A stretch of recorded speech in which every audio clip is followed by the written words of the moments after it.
In today's video, I'm going to teach you how to send large files through Outlook. If you've ever hit an attachment limit, this method will save you time and headaches by using OneDrive, which is built right into Outlook on the web. Start by opening Outlook on the web.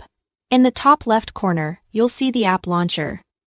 The grid of 9 dots. Click that, then choose OneDrive. This takes you to your cloud storage, where you'll upload the large file instead of trying to attach it directly. In OneDrive, upload your file.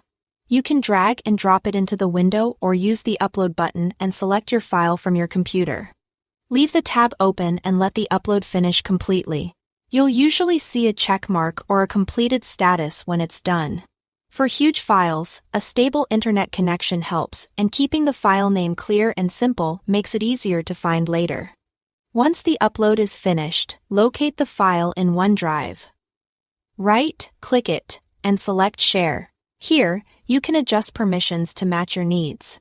For example, you can allow anyone with the link to view the file. Limit access to people in your organization or specify individual recipients. You can also choose whether people can edit or only view. And in some setups, you can block downloads or set an expiration date. When you are satisfied with the settings, click Copy Link. That places a secure sharing link on your clipboard. Now head back to Outlook. Compose a new email as you normally would, and paste the link into the body of the message. Add a brief note so the recipient knows what the link is for, such as the file name, a short description, and any deadlines.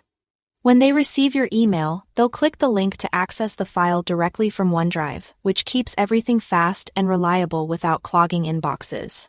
A quick tip: if you try to attach a large file directly in Outlook, especially in Microsoft 365, Outlook will often prompt you to upload it to OneDrive and share it as a link.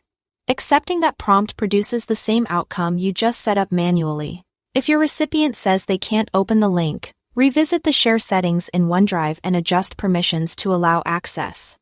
Also, don't move or delete the file after sending. Keeping it in place ensures the link continues to work. And that's it. You've sent a large file through Outlook using a OneDrive link quickly and securely. Thanks for watching.